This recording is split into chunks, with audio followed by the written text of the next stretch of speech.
They are often described as the leaders of tomorrow, but when really does that tomorrow come? The 2019 National Census describes Kenya as a country of youth, accounting for 75%. Tonight on Pandits Night, we look at the youth agenda. Good evening, but first, these are the stories making headlines tonight.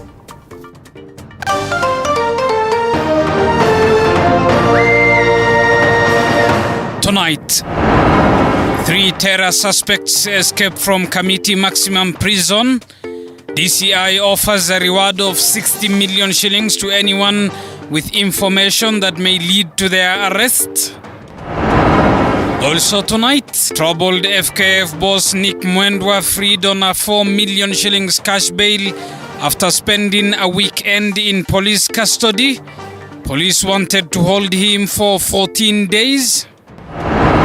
Plus, 5 students from Kerugoya Girls High School in Kirinyaga County arrested over torching a dormitory yesterday. Kulingana na uchunguzi, wasichana kadhaa kama 7 walikuwa wamechukuliwa kama suspects na kufikia leo tuko na wasichana kama 14. But a school principal in Baringo has adopted a new strategy to curb such cases, wearing school uniforms. I decided to put on school uniform because it makes the students much closer to me.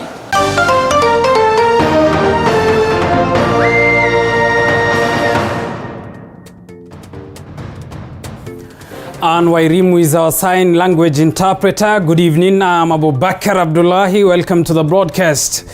To our top story, and FKF President Nick Mwendwa was on Monday afternoon released by the Milimani Law Courts after spending 3 days behind bars for corruption allegations. Senior resident magistrate Wandia Nyamu granted him a 4 million shillings cash bail or a bond of 7 million shillings with 2 sureties, but barred him from accessing FKF offices, conducting media interviews and attending any football activities. Julius Juma begins our broadcast tonight.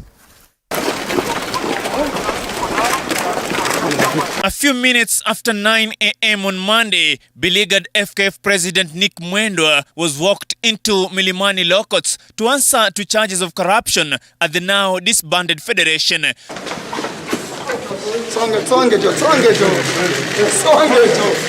Mwendwa was flanked by a battery of lawyers composed of Makueni Senator Mutula Kilonzo Jr., Senior Counsel Professor Tom Ojenda, former Law Society of Kenya President Eric Mutua, and Dr. John Haminwa. Finally, the football honcho is being investigated in relation to fraudulent acquisition of public property amounting to millions of shillings, according to State Prosecutor Evelyn Onunga's submissions in court. They are for usage in the interest of public, particularly in development of football games. The DCI sought orders to detain Mwendwa for 14 days to complete investigations, with Onunga expressing her fears that the accused is likely to interfere with potential witnesses if freed by the court. Employees of FKF who takes instructions directly from him, and these employees are our potential witnesses. Senior resident magistrate Wandia Nyamu set Wednesday as the day for delivering the ruling on DCI's application for custodial orders, and instead granted the 42-year-old a 4 million shillings cash bail or a bond of 7 million shillings with 2 sureties. I direct that the respondent, Mr. Nicholas Mwendwa Kithuku, be released on a bond of Kenya shillings 7 million with 2 sureties of similar amounts, or a cash bail of Kenya shillings 4 million and 2 contact persons. The firebrand FKF boss has, however, been barred from accessing FKF offices, conducting media interviews and attending any football activities. No access to his office or the building that houses FKF offices. Number 2, no access to all the workers of FKF. Number 3, no address to the media at all. Number 4, not to attend any football-related activities until the ruling of 17th November 2021 is delivered. The world's football governing body FIFA has expressed displeasure with the current impasse and called on the Kenyan government to reinstate the disbanded FKF or risk a ban. A letter by FIFA Secretary General Fatma Samora to Sports Cabinet Secretary Amina Mohamed says, and I quote, "I have also been made aware of the appointment by your office of a so-called caretaker committee, together with its own secretariat, in lieu of the elected FKF executive committee, whose president has been arrested." It goes on to say, FIFA and CAF are asking you to consider the reinstatement of the FKF executive committee as prior thereto. End of quote.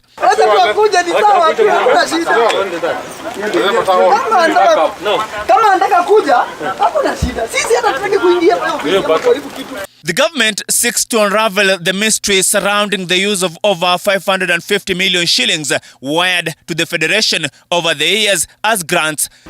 And the manner in which, in his opinion, which is entitled to, an unlawful committee has been constituted. Reporting for TV 47 from Milimani, Lokot, Nairobi, I'm Julius Juma. Elsewhere, 13 students from Kerugoya Girls School in Kirinyaga County have been taken to Kerugoya Police Station for questioning following a fire that gutted down a dormitory in the school last night. This as political and religious leaders blamed parents following alleged misconduct among students as various schools in the country. Violet Auma reports. According to Kirinyaga Central Deputy Commissioner Daniel Ndege, the 13 girls from Kerugoya Girls High School were picked for questioning as investigations kicks off. Kwa hivyo hakuna kuonea huruma, sababu walikuwa wanataka kuangamiza hata wenzao, na kufikia leo tuko na wasichana kama 14 ambao wanasaidia kwa uchunguzi. 42 students who were receiving treatment at Kerugoya Level 4 Hospital after inhaling smoke were allowed to go home in stable condition while the school was closed indefinitely. Vile walifanya hiyo kitendo, karibu wanafunzi 40 ambao walikuwa kwa dormitory wakati huo waliweza kupata shida ya kupumua, wakapelekwa hospitali, lakini wote waliruhusiwa kurudi. And in Kakamega County, parents and Form 4 students at Kakamega High School who were expected to return to school today were forced to return home after being barred from entering the school. Then why parents are not allowed to get inside the school even to see what actually happened? There's nothing taking place. My question, are we criminals? Why is the police present there? Seriously. According to the parents that we spoke to, they were told only those who had paid 9,823 shillings meant for renovation of the burnt down dormitories were allowed in the school. Lakini mimi siwezi nikakubaliana nao juu sina mbele wala nyuma, nilikuwa nisha clear face. Kuongezea kwa hiyo siwezi ongezea ingine tena. The communication was that we come with our children, accompanied by them. But now on reaching the gate, no parent is getting inside the school. The only thing they are doing, checking on the fee balances and the bank slip for the 9822. And that's all. Then parents told to go back home. The question is, why convenience my time? I can't agree. The money is too much. The parents, some whom had come as far as Mombasa, have accused Education Ministry of turning a blind eye on the issue. Magoha is chest thumping. He's not working with the people on the ground. If Magoha was working actually well with all the school principals and the school administration, such things could not have taken place. Meanwhile, Butere Diocese Anglican Bishop Rozokeno and Huisero Member of Parliament Christopher Seka have blamed parents for rampant cases of school unrest. So when they come back home, we urge all parents to have time with their children. We know that those parents who, I would say, absentee parents, let parents have time with the children, talk to them, advise them, because at the end of the day, when they ban schools, when they ban, dormitories, for example, at the end of the day, it's the parent who suffers because they have to pay for them eventually. Sisi kama wazazi pia tuko na jukumu la kuelekeza watoto wetu vizuri, kwa sababu mtoto hawezi choma shule kama ni mtoto ambaye anaelekezwa vizuri na wazazi. Lazima principals wapeane ile real figure. Juzi tumeona kule Kakamega High School mzazi anaitishwa pesa mingi sana. Ukiangalia ile damage ambayo imefanywa is not commensurate kwa ile pesa ambayo wazazi wanaitishwa. Meanwhile, 9 students of Jamhuri High School in Nairobi have been arrested for questioning following a fire incident in the school on Sunday. Violet Auma, TV47, Kakamega.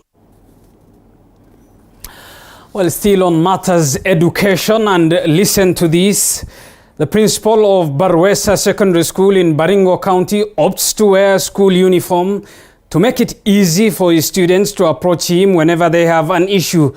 Wilson Achoko says the move has helped him and the institution tone down tension, boost interaction between him and his students, and cases of indisciplines have drastically reduced. Our senior education affairs reporter Sharon Baranga has filed this story.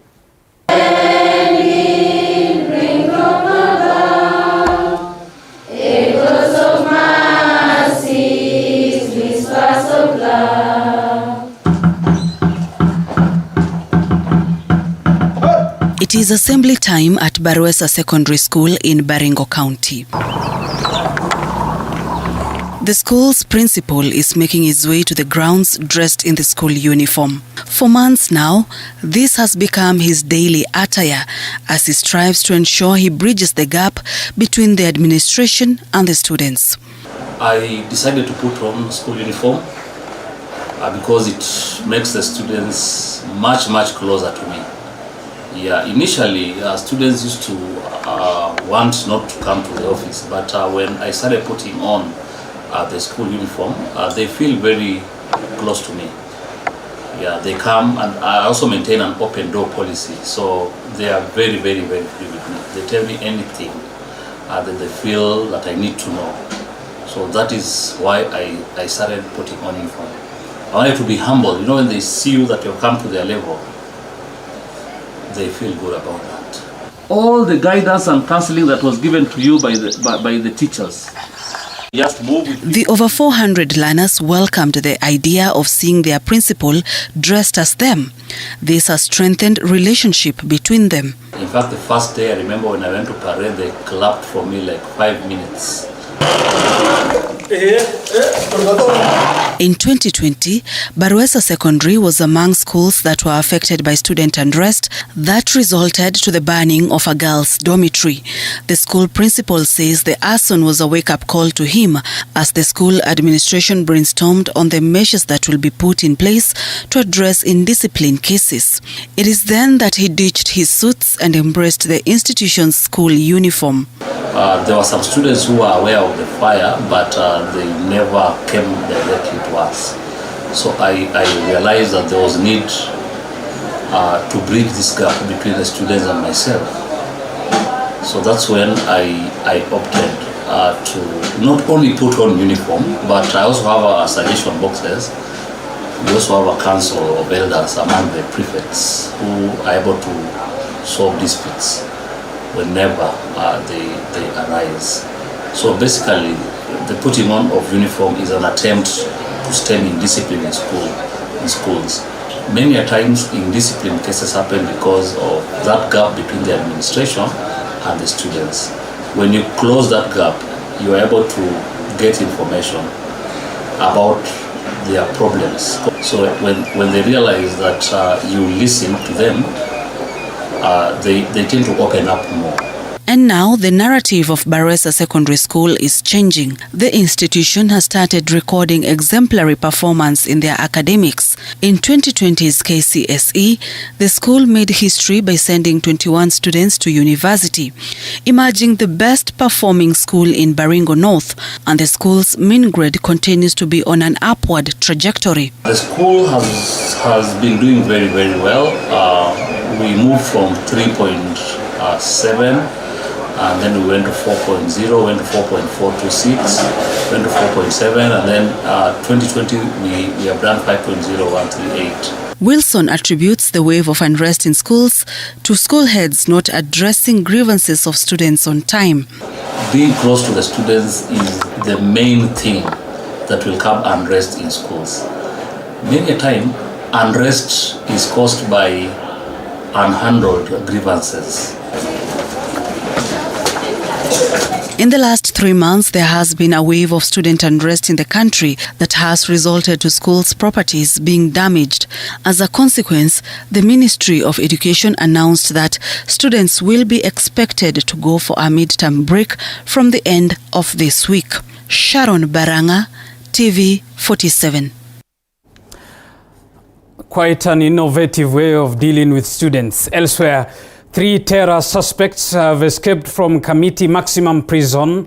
According to a statement sent to newsrooms by the Office of the Commissioner General of Prisons, the 3 who escaped from prison at 1 a.m. have been identified as Joseph Juma Odhiambo, Mohamed Abdi alias Mohamed Ali Abikar, Musharraf Abdallah alias Shukri. The DCI has promised a reward of 60 million shillings to anyone with information that may lead to the arrest of the Terra suspects. This comes just days after President Uhuru Kenyatta warned security officers to be on high alert over Terra threats.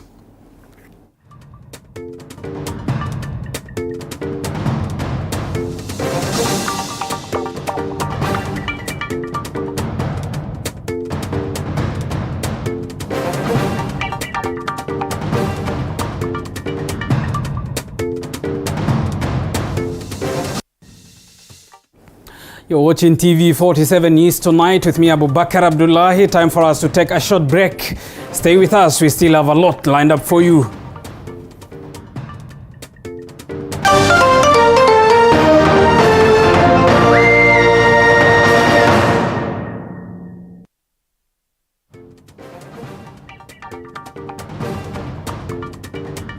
You are watching TV 47, the home of untold stories.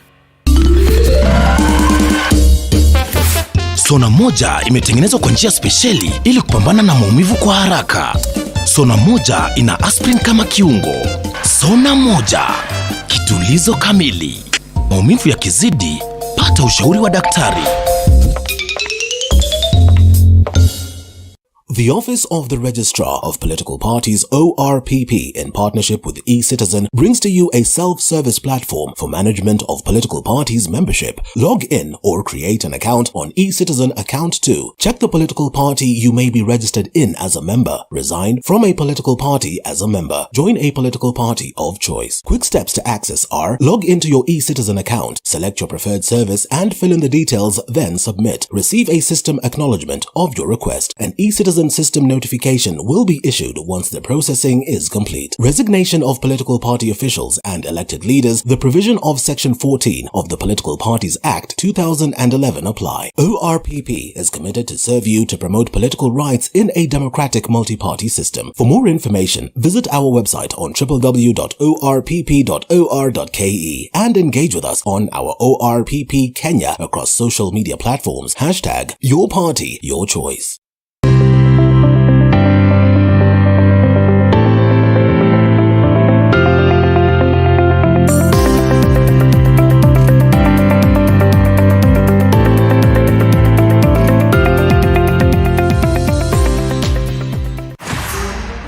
If drama is what you need, then get ready to be intrigued by our spellbinding dramatic serving.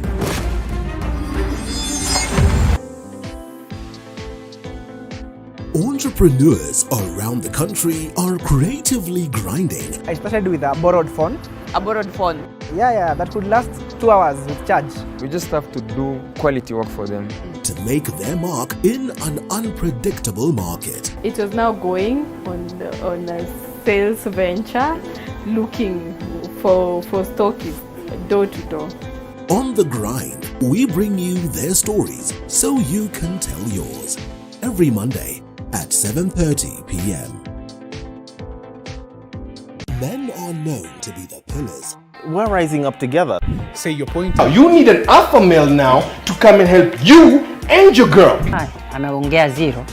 And women, they are the cornerstone.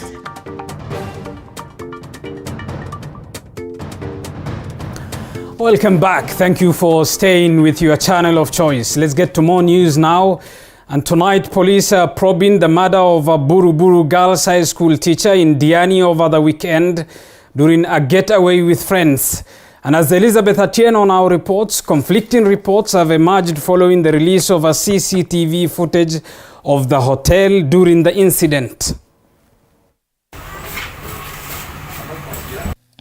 This CCTV footage shared by the deceased family has raised concerns over the nature of death of Nelson Otsianda, who was a mathematics and chemistry teacher at Nairobi's Buruburu Girls High School from the year 2018. According to the deceased father, Cloud Otsianda, in the CCTV footage in possession of the family, two unidentified men are seen pushing who is believed to be Nelson, the deceased, to the pool after a heated argument. The hotel management confirmed that Nelson, accompanied by two of his unidentified friends, arrived at the hotel in Diani on Saturday, the 13th of November, and were planning to check out on Monday, but later changed their minds and left the hotel on Sunday. Police say that they are currently following all the leads, adding that detectives from the DCI were at the scene to review the CCTV footage and understand what took place. This murder comes at the backdrop of investigations into a fire incident at the school that forced a temporary closure. Elizabeth Atieno, TV 47. Moving on, 4 police officers accused of the murder of Briton Alexander Monson have been found guilty of manslaughter. Monson was killed in 2012 while in police custody. Petronila Goren has the details. The 4 accused persons, Naftali Chege, Charles Munyiri, John Pamba and Ismail Baraka, were found culpable of involvement in the death of the then 28-year-old Alexander Monson. In the upshot, I hereby convict the first, second, third and fourth accused persons of the felony of manslaughter under Section 202 of the Penal Code. The police officers who arrested the late Alexander at Tandoori in a bar and restaurant in Diani on accusation of smoking cannabis were sentenced to various years in prison. The first accused person, Naftali Chege, is sentenced to serve a jail term of 15 years in prison, 5 of which are suspended. The second accused person, Charles Wangombe Munyiri, is sentenced to serve sentence of 12 years in prison, 6 of which is suspended. The third accused person shall serve 9 years in prison, 5 of which are suspended. The fourth accused person shall serve 12 years in prison, 6 of which are suspended. However, due to his invalid condition, the fourth accused person shall continue to seek treatment outside prison and shall only move into jail after his health condition has improved. However, in any event, the fourth accused person shall move into jail on 15th of November 2022, regardless of whether or not he shall appeal. In his ruling, Justice Eric Ogolla ruled that the prosecution failed to prove their murder case. However, the circumstantial evidence provided proved manslaughter. He further said it was within the accused's responsibility to ensure that the deceased was protected while in custody. This is to say, the accused persons had the duty to ensure that the deceased who was under their custody received immediate medical attention, which they failed to dispense. The court refuted claims that he had died due to a drug overdose and that the results from 3 different pathologists had indicated that he had succumbed to injuries caused by blunt objects. The alleged overdose of drugs was a red herring, and this court believes the issue was brought up by the police to cover either for their murder of the deceased or their negligence to provide health care to the deceased.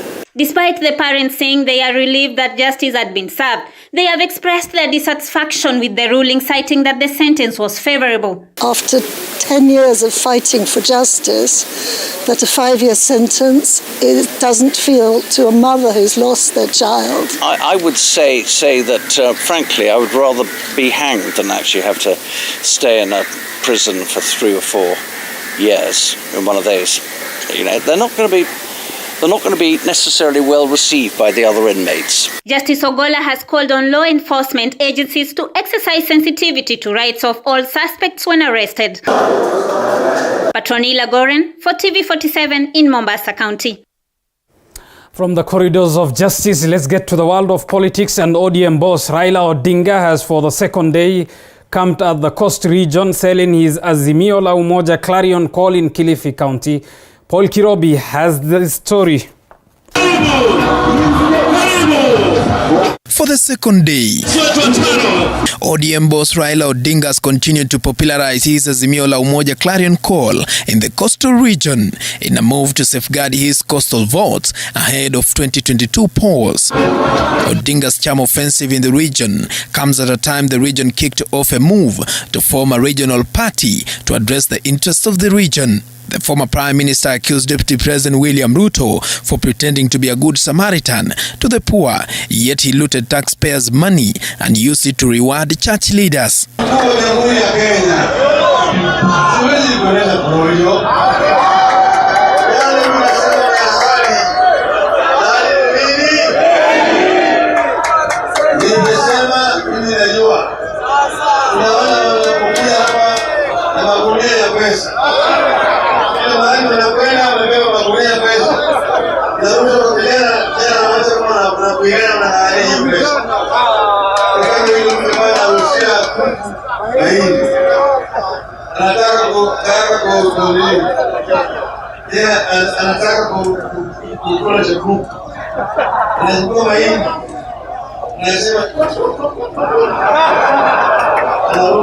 The ODM boss was accompanied by a section of Mount Kenya leaders, coastal leaders, and a number of legislators who accused the second in command of failing President Kenyatta's administration in delivering his promises to Kenyans.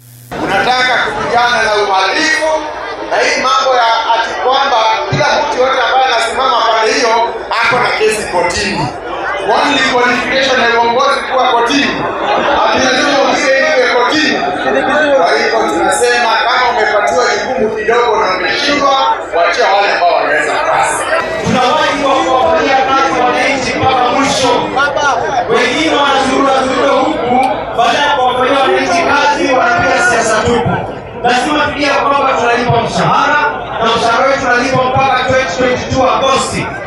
Kenya tuna jukumu kubwa sana ili Kenya ipate heshima katika ulimwengu. Tuonyeshe ya kwamba Kenya haiwezi ikamchague mwizi ama mbokasa ama amir awe rais ya Jamhuri ya Kenya.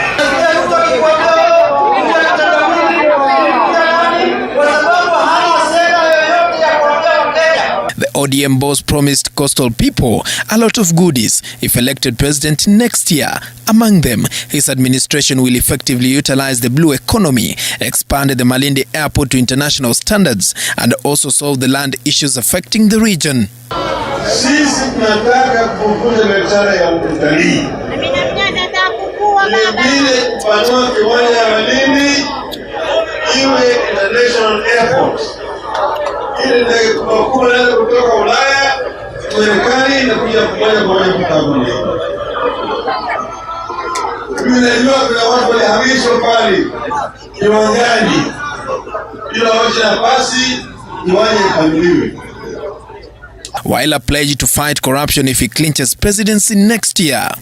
Paul Kirobi, TV47, Nairobi. Meanwhile, Deputy President William Ruto has assured small and medium enterprises that his government will allocate funds to boost their businesses in a bid to change lives for the better.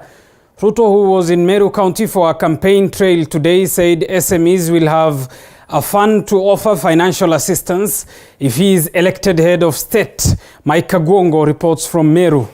Nikisema Harambee, tunasema UDA. Harambee! After touring Murang'a County on Sunday, Deputy President William Ruto was in Meru County Monday on his first day of his 5-day tour of the Mount Kenya region. Ruto insisted that if elected the 5th president, his government will allocate funds to support small-scale business people across the country. Biashara asilimia 80 Kenya, 80% ya biashara yote inafanywa na micro, small and medium enterprise. Na hawa watu hawana security, hawana title deed. Lazima tuweke pesa ya serikali hazina maalum ya kusaidia hawa wafanyabiashara wadogo wainue biashara yao. Ninauliza nyinyi watu wa Kidongo, Iko makosa gani tukiweka pesa ya serikali kwa sako ya mama mboga? Iko makosa gani tukiweka pesa ya serikali kwa sako ya hawa bodaboda? He said over 4 million youth in this country are jobless, promising to allocate 100 billion shillings to create employment opportunities for them if he is elected to succeed his boss President Uhuru Kenyatta. Mwaka ujao kwa mapenzi ya Mungu, vile tulikuwa tumepanga ndani ya Big Four, tuweke pesa ya serikali bilioni 100 kwa miradi ya housing, value addition, agro processing, manufacturing. Mwaka ujao priority yetu ya kwanza ni kuweka hiyo pesa 100 billion katika miradi na mipango itakayopatia hawa vijana ajira. Mimi nawauliza, hawa vijana si ni watoto wetu? Si ndio tumewasomesha? Wako na diploma, degree na certificate. Mimi nawaambia kama kuna priority ambayo inashinda zote ni vile tutapanga uchumi hawa vijana wapate ajira. Ruto allies called on their opponents to embrace politics of peace, accusing Interior Cabinet Secretary Fred Matiang'i and PS Karanja Kibicho for allegedly campaigning for ODM party leader Raila Odinga ahead of next year polls. Waziri Fred Matiang'i na PS Karanja Kibicho wamesema ya kwamba Raila Odinga ni project ya serikali na watamsukuma na nguvu mpaka akuwe rais. Tungetaka kuambia hawa wenye kuamua ni wananchi. Matiang'i na Kibicho wanasema ati Raila atafanyiwa kampeni na polisi. Hiyo hapana kazi ya polisi. Hii ya wera ni wera. Mike Kagwongo, TV 47. Kwanza na tupange biashara ya mama mboga kwanza. Thank you, Mike Kagwongo, for that report from politics. Time for us to get another short break. Stay with us. We still have a lot.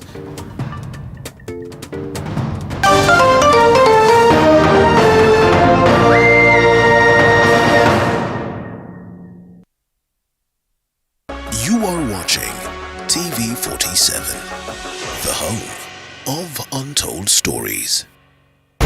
Nothing beats the freedom of overcoming the limitations of distance, time, and space. At Mount Kenya University, we offer internationally recognized education through the open, distance, and electronic learning, giving you the flexibility of studying from any part of the world and graduating on time. Simple? Great.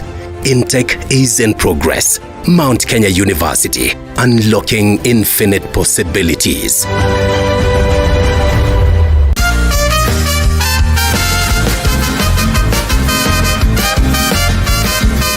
Baridi ya bisi, yani arthritis, ni mojawapo wa magonjwa sugu ambayo husababisha kuathirika kwa viungo vya mwanadamu.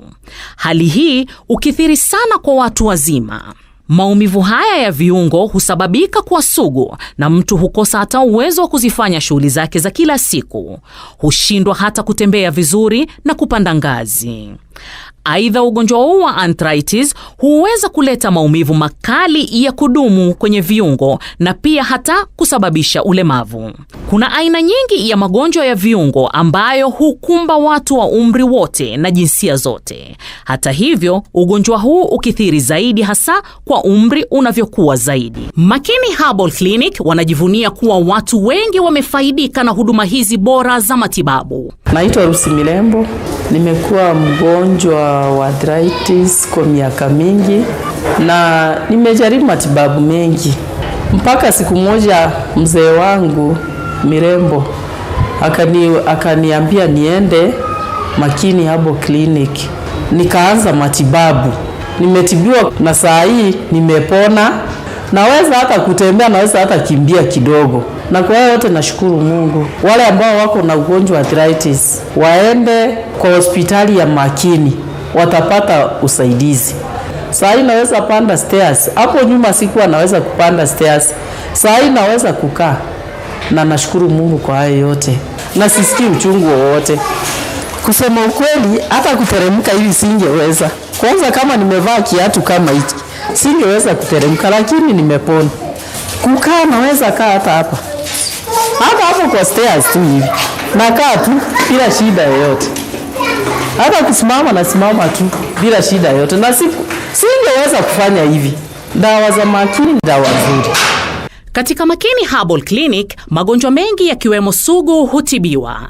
Na kabla ya mgonjwa kutibiwa, anashauriwa kwanza afanyiwe uchunguzi wa kimaabara wa kina, ikiwemo ultrasound na scanning panapohitajika, ndipo atibiwe. Hii itamwezesha daktari kuelewa vizuri shida ya mgonjwa. Kliniki ya jijini Nairobi, ambapo ni makao makuu, huwa wazi kila siku kutoka Jumatatu hadi Jumapili katika jengo la Post Bank Pension Towers, zamani lilijulikana kama Trishul Towers, Murang'a Road, Globe Roundabout, karibu na Paramount Plaza. Kwa maelezo zaidi, wasiliana na Makini Herbal Clinic kwa nambari za simu zifuatazo. Nambari ya Head Office Safaricom ni 0722 510 112 na nambari ya Airtel ni 0734 510 112. Anwani ya barua pepe ni info@makiniherbalclinic.com au makiniherbalclinic@gmail.com. Anwani ya tovuti ni www.makiniherbalclinic.com. Wetu hapa Kenya, Mwenyezi Mungu ametujali, tuletea daktari mwenye dawa za kiasili.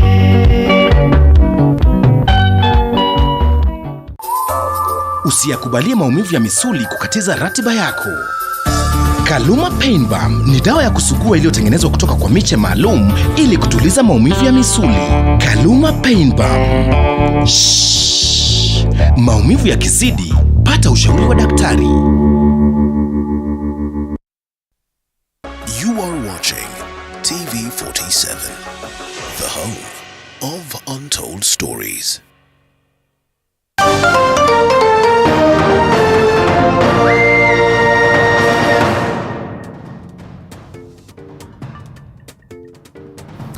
Welcome back. Let's get to more news. And hundreds of youth across the country turned out in large numbers for the ongoing Kdf recruitment. The exercise that kicked off seeks to recruit 6,000 recruits throughout the country.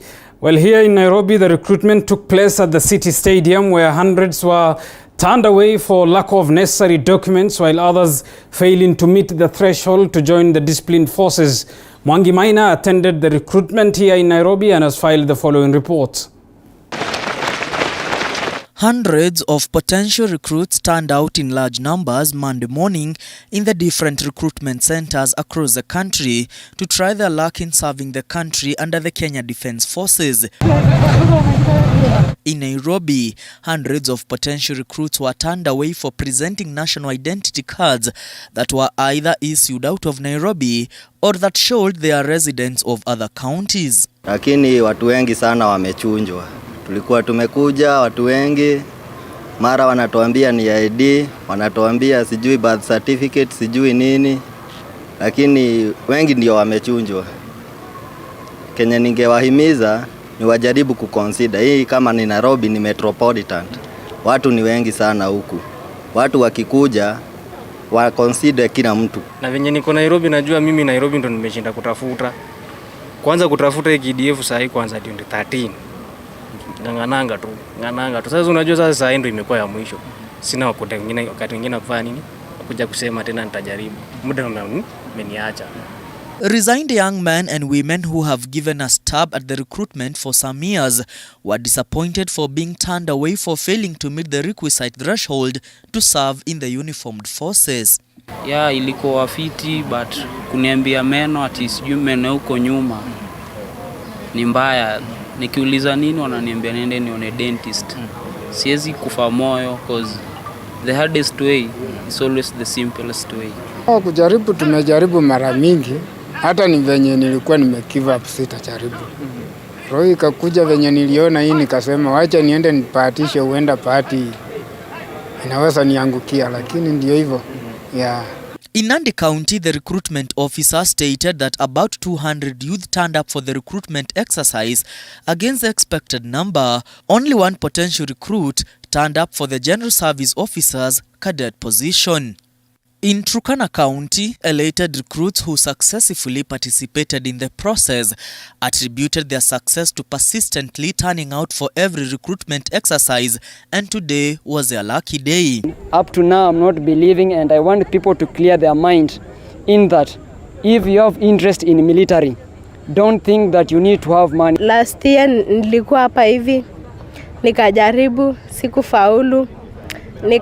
Nikakuja tena mwezi wa pili sikufaulu. So mimi nashukuru sana, hata nashukuru Mungu kwa sababu amenipatia chance. Saizi nimechukuliwa, niko na furaha. KDF officers overseeing the process have promised a free, fair, credible and corruption-free exercise.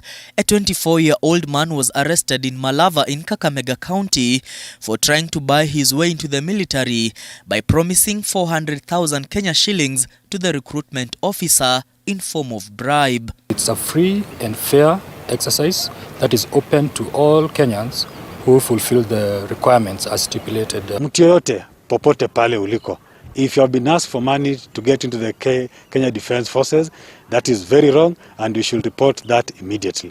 The recruitment exercise will be conducted until the 26th of this month. As the recruitment exercise goes on for the next 3 days, young men here are pleading with the Ministry